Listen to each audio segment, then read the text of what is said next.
ನಮಸ್ಕಾರ, ವಿಶೇಷ ಕಾರ್ಯಕ್ರಮಕ್ಕೆ ಸ್ವಾಗತ. ಇವತ್ತು ನಮ್ಮ ಕಾರ್ಯಕ್ರಮದಲ್ಲಿ ಓರ್ವ ಅತಿಥಿ ಇದ್ದಾರೆ. Yes, of course Sanjana Galrani. Cinema ರಂಗದಲ್ಲಿ ಆಗ್ತಾ ಇರುವಂತಹ ಎಕ್ಸ್ಪ್ಲಾಯ್ಟೇಷನ್ ಅಂದರೆ ಹೆಣ್ಣು ಮಕ್ಕಳ ಶೋಷಣೆ ವಿಚಾರಗಳು ಬಂದಾಗ ಒಂದು ನೇರವಾದ ಧ್ವನಿ ಎತ್ತಿದ್ದಾರೆ ಸಂಜನಾ. ಸ್ಟ್ರೈಟಾಗಿ ಮಾತಾಡಿದ್ದಾರೆ. ನಿನ್ನೆ ನಮ್ಮ ಜೊತೆ ಮಾತಾಡಿದರು. ಆರೋಪ ಪ್ರತ್ಯಾರೋಪಗಳಿಗಿಂತ ಹೆಚ್ಚಾಗಿ ಆ ಪ್ರಾಬ್ಲಮ್ ಇದೆ, ಆ ಪ್ರಾಬ್ಲಮ್ಗೆ ಸೊಲ್ಯೂಷನ್ ಏನು ಅಂತ ಕೇಳಿದಾಗ ಸಾಧಾರಣವಾಗಿ ಏನು ಬರುತ್ತೆ ಅಂತಂದರೆ, ಇಲ್ಲ ನಾವೆಲ್ಲ ಕೂತೊಂದು ಪ್ಲ್ಯಾನ್ ಮಾಡೋಣ, ಹಾಗಿಲ್ಲ ಇವ್ರ ಬಳಿ, ನನ್ನ ಹತ್ರ ಒಂದು ಪ್ಲ್ಯಾನ್ ಇದೆ ಅಂತ ಹೇಳ್ತಾ ಇದ್ದಾರೆ. ಸೊ ಹಾಗಾಗಿ ಎಲ್ಲ ವಿಚಾರಗಳ ಬಗ್ಗೆ ಮಾತಾಡಲಿಕ್ಕಿದೆ ಒಂದು. ಆಮೇಲೆ ಸಂಜನಾ ಗಲ್ರಾನಿ ಅಲ್ವಾ, ಡ್ರಗ್ ಕೇಸ್ ಇವ್ರ ಮೇಲೇ ಇತ್ತಲ್ವಾ, ಏನಾಯ್ತದು ಅನ್ನುವಂಥ ಒಂದು ಪ್ರಶ್ನೆ ಕೂಡ ಉದ್ಭವ ಆಗ್ಬೋದು. ಎಲ್ಲ ಪ್ರಶ್ನೆಗಳಿಗೆ ಉತ್ತರ ಕೊಡೋದಕ್ಕೆ ಸಂಜನಾ ಸ್ಟ್ರೈಟ್ ಹಿಟ್ ಇವತ್ತು ಎಲ್ಲ ಪ್ರಶ್ನೆಗಳಿಗೆ ಸ್ಟ್ರೈಟ್ ಹಿಟ್ ಆಗಿ ಉತ್ತರವನ್ನು ಕೊಡ್ತಾರೆ. ಕಾರ್ಯಕ್ರಮಕ್ಕೆ ಆತ್ಮೀಯ ಸ್ವಾಗತ ಸಂಜನಾ ಅವರೇ. Thank you. ಹೇಗಿದ್ದೀರಿ ಸಂಜನಾ ಗಲ್ರಾನಿ ಅವರೇ? ತುಂಬ ಚೆನ್ನಾಗಿದ್ದೀನಿ. ಈಗ ಅನೇಕ ಸಿನಿಮಾಗಳನ್ನು ಮಾಡಿದ್ದೀರಿ. ಅದಾದ ನಂತರ ನೀವು ಆ ಖ್ಯಾತಿಗಿಂತಲೂ ಅಪಖ್ಯಾತಿಗೊಳಗಾಗಿದ್ದು ನಿಮ್ಮ ಡ್ರಗ್ಸ್ ವಿಚಾರಕ್ಕೆ ಸಂಬಂಧಪಟ್ಟ ಹಾಗೆ. ಆಮೇಲೆ ನಿಮ್ಮದೇ ಒಂದು ಆರೋಪ ಇತ್ತು, ಡ್ರಗ್ ವಿಚಾರ ಬಂದಾಗ ಎಷ್ಟು ಪ್ರಚಾರ ನೀವು ಮಾಡಿದ್ರೋ ಡ್ರಗ್ಗಲ್ಲಿ ಕ್ಲೀನ್ ಚಿಟ್ ಬಂದಾಗ ಅಷ್ಟು ಮಾಡಲಿಲ್ಲ ಅಂಥೇಳಿ. ಸೊ ಹಾಗಾಗಿ ಅದನ್ನು ಮಾತಾಡಿಸ್ಬೇಕು ಅಂತಿತ್ತು. ನೀವು ಕ್ಲೀನ್ ಚಿಟ್ ಸಿಕ್ಕಿದೆ ನಿಮಗೆ ಅನ್ನೋದು ಗೊತ್ತಾಯಿತು, ಅಭಿನಂದನೆಗಳು. ಆದರೆ ಆ ಡ್ರಗ್ ಕೇಸಲ್ಲಿ ನಿಮ್ಮ ಹೆಸರು ಎಂಟ್ರಿ ಆಗಿದ್ದು, ಆಮೇಲೆ ಅದು ಯಾವ ರೀತಿ ಭೂತದ ಥರ ನಿಮ್ಮನ್ನು ಕಾಡಿದ್ದು, ಆಮೇಲೆ ಅದರಿಂದ ನೀವು ಹೊರಗೆ ಬಂದಿದ್ದು ಕ್ಲೀನ್ ಚಿಟ್ ಆಗಿ, ಅದನ್ನು ವಿವರಿಸ್ಬೋದು ಒಂದು 3 ನಿಮಿಷ? ಒಂದು ಬಲಿಪಶುವಾಗಿ ಕರ್ಕೊಂಡು ಹೋಗ್ತಾರೆ. ಒಬ್ಬ ನನಗೆ ತುಂಬ ಲಕ್ಷಾಂತರ ರೂಪಾಯಿ ಕೊಡ್ಬೇಕು, ನಾನು ಈಗಲೂ ಅವನ ಮೇಲೆ ಚೆಕ್ ಬೌನ್ಸ್ ಕೇಸ್ ಹಾಕಿದ್ದೀನಿ. ಫಸ್ಟ್ ನನ್ನ ಆತ್ಮೀಯ ಅವನ್ನ ಕರ್ಕೊಂಡು ಹೋಗ್ತಾರೆ. ಆತ್ಮೀಯ ಅಂದರೆ ನಾನು ರಕ್ಷಾಬಂಧನಲ್ಲಿ ರಾಖಿ ಕಟ್ತೀನಿ, ಅವನಿಗೆ ರಾಖಿ ಬ್ರದರ್ ಅಂತ ಕರಿತೀನಿ. ಇನ್ನು ಯಾವ ರೀತಿಯಲ್ಲಿ ಆತ್ಮೀಯ ಅಲ್ಲ, ತುಂಬ ನಂಬಿರ್ತೀನಿ ನಾನು ಅವನ್ನ. ಸೊ ಅವನ್ನ ಹಿಡಿದು ಹೋದಾಗ ಅವನ ಕೇಸಲ್ಲಿ ಅಕ್ಯೂಸ್ಡ್ ಆಗಿದ್ದಾನೆ. ಅವ್ರಿಗೂ ಕ್ಲೀನ್ ಚಿಟ್ ಸಿಕ್ತು ಕೊನೆಗೂ. ಅವ್ರನ್ನ ಹಿಡಿದು ಹೋದಾಗ ಈ ಅಮ್ಮನ್ನ ನಾನು ಹಾಕ್ಬಿಟ್ರೆ ನಾನು ಇವ್ರಿಗೆ ಕೊಡೋ ಲಕ್ಷಾಂತರ ರೂಪಾಯಿ ಕೊಡೋ ಅವಶ್ಯಕತೆ ಇಲ್ಲ. ತುಂಬ ಕಷ್ಟಪಟ್ಟಿರೋ ನನ್ನ ದುಡ್ಡು ಜಯ ಸರ್. ಒಂದು ಆರ್ಟಿಸ್ಟ್ ಆಗಿ ಸಿನಿಮಾ ಇದ್ರೇ ದುಡ್ಡು ಇನ್ಕಮ್ ಬರುತ್ತೆ ನಮಗೆ, ಇಲ್ಲಾಂದರೆ ನಮ್ಗೆ ಇನ್ಕಮ್ಮೇ ಇರಲ್ಲ. ಸೊ ಅಂಥ ಒಂದು ಸಂಘಟನೆಯಲ್ಲಿ ನನ್ನ ಹೆಸರು ಹಾಕಿದ್ದು ಇವರು. ಮತ್ತು ಈ ಸಾಮಾಜಿಕ ಕಾರ್ಯಕರ್ತ ಅಂತ ಓಡಾಡ್ತಾ ಇರ್ತಾರೆ, ಈಗ ಕಾಣಿಸ್ತಾನೆ ಇಲ್ಲ. ಆ್ಯಕ್ಚುಲಿ ನನಗೆ ಕ್ಲೀನ್ ಚಿಟ್ ಸಿಕ್ಕಾದ್ಮೇಲೆ ಕಾರ್ಯಕರ್ತ ಜೆನ್ಸು ಯಾರಂತ ನಿಮಗೆ ಚೆನ್ನಾಗಿ ಗೊತ್ತು. ಅವ್ರ ಮೇಲೆ ನಾನು ಕ್ರಿಮಿನಲ್ ಡಿಫಮೇಷನ್ ಹಾಕಿದ್ದೀನಿ, ಸಿವಿಲ್ ಡಿಫಮೇಷನ್ ಹಾಕಿದ್ದೀನಿ. ಆಕೆ ಮನೆಗೆ ಹೋಗಿ ಅವಳು ಯಾರೋ ಪೊಲಿಟಿಷಿಯನ್ ಜೊತೆ ಶ್ರೀಲಂಕಾಗೂ ಹೋಗಿದ್ದಾಳೆ, ಅವಳು ಡ್ರಗ್ಸಲ್ಲಿ ಇನ್ವಾಲ್ವ್ಮೆಂಟ್ ಇದೆ, ಮತ್ತು ಯಾರೋ ದೊಡ್ಡ ರಾಜಕೀಯವ್ರ ಜೊತೆಗೆ ನನ್ನ ಹೆಸರು ಹೋಲಿಸೋದು. ನಾನು ಅವ್ರಿಗೆ ಎದುರುಗಡೆನೂ ನೋಡಿಲ್ಲ ಆ ರಾಜಕೀಯವ್ರನ್ನ. ನಾನು ಪದೇ ಪದೇ ಹೇಳೋದು ನನ್ನ ಇನ್ವಾಲ್ವ್ಮೆಂಟ್ ಇಲ್ಲ, ನನಗೆ ಇದರಲ್ಲಿ ಪ್ಲ್ಯಾಂಟ್ ಮಾಡ್ತಾರೆ. ಮೀಡಿಯಾನಲ್ಲಿ ಸ್ವತಃ ನನ್ನ ಹೆಸರು ಘಂಟಾಘೋಷವಾಗಿ ಪ್ಲ್ಯಾಂಟ್ ಮಾಡೋನು ಈ ಸಾಮಾಜಿಕ ಕಾರ್ಯಕರ್ತ. ಈಗ ಎಲ್ಲಿದ್ದಾನೆ ಈ ಸಾಮಾಜಿಕ ಕಾರ್ಯಕರ್ತ? ಇದು ಇಳಿ ಹೋಗ್ಬಿಟ್ಟು ಮನೆಯಲ್ಲಿ ಮುಸ್ಕೊಂಡ್ಬಿಡತ್ತಲ್ಲ, ಆಚೆನೇ ಬರಲ್ಲ ಹೆದರ್ಕೊಂಡು, ಆ ಥರ ಒಂದು ರೀತಿ ಹೈಡ್ ಆಗೋಗಿದ್ದಾರೆ.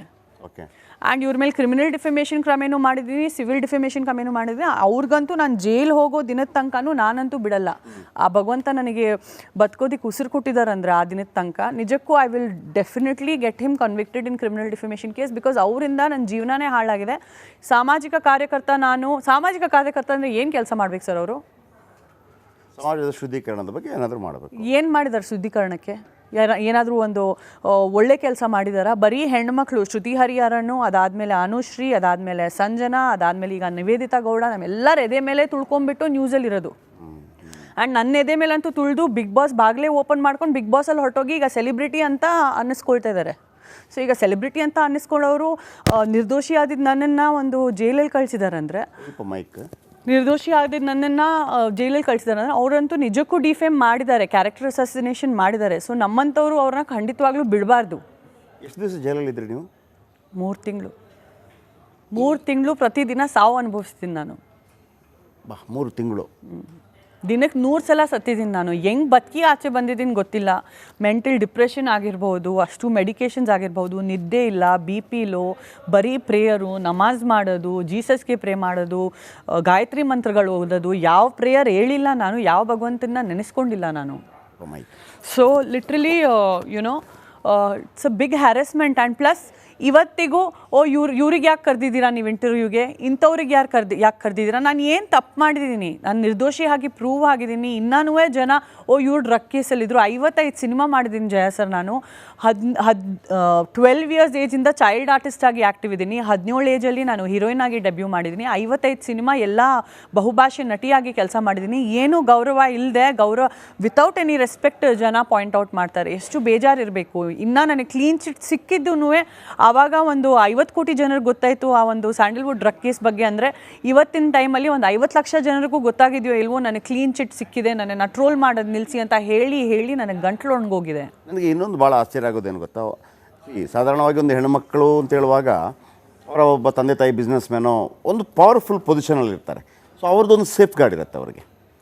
ನಿಮಗೆ ಅಂಥದ್ದೇನಿಲ್ಲ, ಪಾಪ ತಾಯಿ ಬಂದಿದ್ದಾರೆ, ನಿಮ್ಮ ತಂದೆ ಯಾರು ಅಂತೇಳಿ ನಾವು ನೋಡಿದ್ರೆ ನಿಮ್ಮ ತಾಯಿ ನಿಮ್ಮ ಜೊತೆ ಬಂದ ಕಾರಣಕ್ಕಾಗಿ ಅವರು ಸ್ವಲ್ಪ ನಿಮ್ಮ ಥರನೇ ಇದ್ದಾರೆ ಅನ್ನೋ ಕಾರಣಕ್ಕಾಗಿ. I come from a small family. ನನಗೆ ತುಂಬ ಹೆಮ್ಮೆ ಇದೆ. ಒಂದು ಚಿಕ್ಕ ಪರಿವಾರದಿಂದ ಬಂದು 4 ಭಾಷೆಗಳಲ್ಲಿ ಬಹುಭಾಷಾ ನಟಿಯಾಗಿ ನನ್ನ ಸ್ವಂತ ಶ್ರಮೆಯಲ್ಲಿ ನಾನು ಹಾರ್ಡ್ ವರ್ಕ್ ಮಾಡಿದ್ದೀನಿ. ನನಗೆ ಯಾರು ಗಾಡ್ ಫಾದರು ಇಲ್ಲ. ಸೊ ನನಗೆ ತುಂಬ ಒಂದು ರೀತಿ ಹಂಬಲ್ನೆಸ್ಸು ಇದೆ, ನನಗೆ ಇಷ್ಟು ಆಪರ್ಚುನಿಟಿ ಸಿಕ್ತು ಅಂತ. ಮತ್ತು ನನಗೆ ನನ್ನ ಮೇಲೆ ಒಂದು ಸ್ವಾಭಿಮಾನ ಮತ್ತು ಹೆಮ್ಮೆನೂ ಇದೆ. ಅಲ್ಲ, ಅದಕ್ಕೆ ನಾನು ಹೇಳಿದ್ದು ಯಾವುದೇ ದೊಡ್ಡ ಫ್ಯಾಮಿಲಿ ಅಥವಾ ಪವರ್ಫುಲ್ ಆಗಿ ನಿಲ್ಲುವಂಥ ಇನ್ಫ್ಲುಯೆನ್ಷಿಯಲ್ ಫ್ಯಾಮಿಲಿ ಅಲ್ಲ. ಆ ಸಂದರ್ಭದಲ್ಲಿ ಒಂದಾಕೆ ಸಿನಿಮಾ ನಟಿ, ಸಿನಿಮಾ ವಿಚಾರಕ್ಕೆ, ಆ ಗ್ಲಾಮರ್ ವಿಚಾರಕ್ಕೂ ಅದಕ್ಕೆ ಕೆಲವು ಆರೋಪ ನಿಮ್ಮ ಮೇಲೆ. ಆನಂತರ ಡ್ರಗ್ ವಿಚಾರಕ್ಕೆ ಬಂತು ಅಂತೇಳಿ ಆಗಲೂ ಕೂಡ ಏನಾಗುತ್ತೆ ಅಂದರೆ ಈ ಕಾನೂನು ಏನು ಹೇಳುತ್ತೆ, ಪೊಲೀಸ್ ಏನು ಹೇಳುತ್ತೆ ನಮಗೇನು ಗೊತ್ತಾಗೋದಿಲ್ಲ. ಆ ಟೈಮಲ್ಲಿ ಏಕಾಂಗಿ ಹೋರಾಟ, ತಂದೆ ತಾಯಿಗಳು ಇರ್ತಾರೆ ನಿಜ, ಅದನ್ನೆಲ್ಲ ನೀವು ಫೇಸ್ ಮಾಡುವಂಥ ಸಂದರ್ಭದಲ್ಲಿ ಪೊಲೀಸ್ ಸ್ಟೇಷನ್, ಜೈಲು, ಹೆಣ್ಣುಮಗಳು, ಆಮೇಲೆ ಗ್ಲಾಮರಸ್ ಹೀರೋಯಿನ್, ಇದು ನಿಮಗೆ ಶಾಪವಾಯ್ತಾ ವರವಾಯ್ತಾ? ಆ ಟೈಮಲ್ಲಿ ಎಲ್ಲ ಶಾಪ ಆಯಿತು. ಈಗ ಎಲ್ಲನೂ ಶಕ್ತಿಯಾಗಿ ಬದಲಾಗಿ ಈಗ ವರವಾಗಿದೆ. ಅದಕ್ಕಿಂತ ಹೆಚ್ಚಾಗಿ ಮತ್ತೊಮ್ಮೆ ಕಂಗ್ರಾಚುಲೇಷನ್. ದೊಡ್ಡ ಶಾಪ ಆಯಿತು. ನಾನು ಹೆಂಗೆ ಉಸಿರಾಡ್ತಾ ಇದ್ದೀನಿ ಅಂತಾನೂ ನನಗೆ ಗೊತ್ತಿಲ್ಲ. ಕೈ ಕುಯ್ಕೊಳ್ಳೋಕ್ಕೆ ವಸ್ತುಗಳು ಹುಡುಕಿದ್ದೀನಿ ನಾನು. ಅಲ್ಲಿ ಜೈಲೊಳಗೆ ಏನು ಚೂಪಾದ ವಸ್ತು ಸಿಕ್ಕದೇ ಇರೋ ದಿನಗಳು ಇದೆ ನನಗೆ. ಮತ್ತು ನಾನು ಹೋಗ್ಬಿಟ್ಟು ಹೇಳ್ಕೊಂಡ್ಬಿಟ್ಟಿದ್ದೀನಿ ಸೈಕ್ಯಾಟ್ರಿಸ್ಟ್ ಹತ್ರ, ನನ್ನ ಜೊತೆ ಯಾರಾದರೂ ಇಡೀ ನೀವು, ನಾನು ಏನಾದರೂ ಮಾಡ್ಕೊಳ್ತೀನಿ, ಇಲ್ಲ ಅಂದರೆ ನನಗೆ ಬದುಕೋ ಭಾವನೆನೇ ಇಲ್ಲ. ಬಿಕಾಸ್ ನನಗೆ ಇಷ್ಟು ಅವಮಾನ ಮಾಡಿದ್ದಾರೆ. ನಿರ್ದೋಷಿ ಆಗಿದ್ದು ನನ್ನನ್ನು ನಾನು ಒಂದು ಇಳಿ ಸಾಯಿಸಿಲ್ಲ ಸರ್ ಲೈಫಲ್ಲಿ. ಒಂದು 10 ರೂಪಾಯಿ ಮೋಸ ಮಾಡಿಲ್ಲ ಯಾರಿಗೂ. 3 ತಿಂಗಳು ಜೈಲು, 3 ಅವರ್ ಜೈಲಲ್ಲಿ ಇಟ್ಕೊಳ್ಳೋಂಗಿಲ್ಲ ನಮ್ಮನ್ನು, 30 ನಿಮಿಷ ಇಟ್ಕೊಳ್ಳೋಂಗಿಲ್ಲ. ಜೈಲ್ ಪಾರಾಗಿದ್ದೀನಿ 3 ತಿಂಗಳು. ಯಾಕೆ ಬದುಕಿರ್ಬೇಕಿಂತವ್ರು ನಾನು, ನನಗೆ ಈ ಥರ ಬಲಿಪಶು ಮಾಡಿದಾರಂತ ನನ್ನ ಮನಸ್ಸು ಕುಗ್ಗೋಗಿ ಸತ್ತೋಗಿತ್ತು. ಈ ಎನ್ಕ್ವೈರಿ ವಿಚಾರಣೆ ಈ ಸಂದರ್ಭದಲ್ಲಿ ಪೊಲೀಸ್, ಜೈಲ್, ಇಲ್ಲೂ ಕೂಡ ಹೆಣ್ಮಕ್ಳ ಎಕ್ಸ್ಪ್ಲಾಯ್ಟೇಷನ್ ಇದೆಯಾ? ಇಲ್ಲ, ನಾಟ್ ರಿಯಲಿ. ನಮ್ಮ ಸೌತ್ ಇಂಡಿಯಾನಲ್ಲಿ ಇಲ್ಲಿ ಹೆಣ್ಮಕ್ಳು ಒಬ್ರಿಗೊಬ್ರು ಸಹಿಸ್ಕೊಂಡ್ರೆ ಸಾಕು, ಆ ಥರ ಇದೆ. ಬಿಕಾಸ್ 2 ಜಡೆನೇ ಒಂದು ಮನೆಯಲ್ಲಿ ಹಾಕಿದ್ರೆ ಏನಾಗುತ್ತೆ? ಅಲ್ಲಿ 600-700 ಜಡೆ ಒಂದು ಕಡೆ ಇದ್ದಾರೆ. Okay, yes, Sanjana Galrani drug ವಿಚಾರದಲ್ಲಿ ಕಂಪ್ಲೀಟಾಗಿ ಕ್ಲೀನ್ ಚಿಟ್ ಆಗಿ ಹೊರಬಂದಿದ್ದಾರೆ. ನಾವುಗಳು ಮಾಧ್ಯಮ ತುಂಬ ಅವರ ಬಗ್ಗೆ ಸುದ್ದಿ ಮಾಡಿದ್ವಿ. ಹಾಗಿರುವಾಗ ಕ್ಲೀನ್ ಚಿಟ್ ಆಗಿ ಬಂದಾಗಲೂ ಕೂಡ ಮಾಡುವಂಥದ್ದು ನಮ್ಮ ಜವಾಬ್ದಾರಿ. ಅದರ ಜೊತೆಗೆ ನಾನು ಎದುರಿಸಿದಂಥ ಎಲ್ಲ ಸಮಸ್ಯೆಗಳನ್ನು ಶಕ್ತಿಯಾಗಿ ನಾನು ಪರಿವರ್ತನೆ ಮಾಡಿಕೊಂಡಿದ್ದೀನಿ ಅನ್ನುವಂಥ ಮಾತನ್ನು ಕೂಡ ಹೇಳಿದರು. ಯಾಕೆ ಈ ವಿಚಾರಕ್ಕೆ ಬರ್ತಾ ಇದ್ದೀನಿ ಅಂತಂದರೆ, ಮಲಯಾಳಂ ಚಿತ್ರರಂಗದಲ್ಲಿ ಕಾಸ್ಟಿಂಗ್ ಕೌಚ್ ಕೇವಲ ಮಲಯಾಳಂ ಚಿತ್ರರಂಗದಲ್ಲಿ ಮಾತ್ರವಲ್ಲ, ಸಿನಿಮಾ ರಂಗ ಅಂತ ಹೇಳುವಾಗ ಅದು ಇದ್ದೇ ಇರುತ್ತೆ ಅನ್ನೋಂಥ ರೀತಿಯಲ್ಲಿ. ಆಮೇಲೆ ಹೀರೋಯಿನ್ಗಳಿಗೆ ರೆಮ್ಯುನರೇಷನ್ ಕೊಡುವಾಗ ಪ್ಯಾಕೇಜ್ ರೀತಿಯಲ್ಲಿ ಕೊಟ್ಬಿಡ್ತಾರೆ. ಇದು ಕೂಡ ಇದೆಯಪ್ಪ, ಕಾಂಪ್ರಮೈಸ್ ಆಗಬೇಕು. ಆದರೆ ನಿಜವಾಗಲೂ ತನು ಮನ ಧನದಿಂದ ಪ್ರೊಡ್ಯೂಸರ್ಸು, ಡೈರೆಕ್ಟ್ರು, ಆರ್ಟಿಸ್ಟ್ಗಳು ಪ್ರೀತಿಯಿಂದ ಸಿನಿಮಾ ಮಾಡೋರು, ಅವರು ಕೂಡ ಕೆಟ್ಟ ಹೆಸರುಗಳನ್ನು ಹೊರಬೇಕಾಗತ್ತಲ್ಲ. ಯಾಕೆ ಹೀರೋಯಿನ್ಗಳಿಗೆ ಈ ತೊಂದರೆಗಳು ಯಾಕೆ ಉಂಟಾಗತ್ತೆ?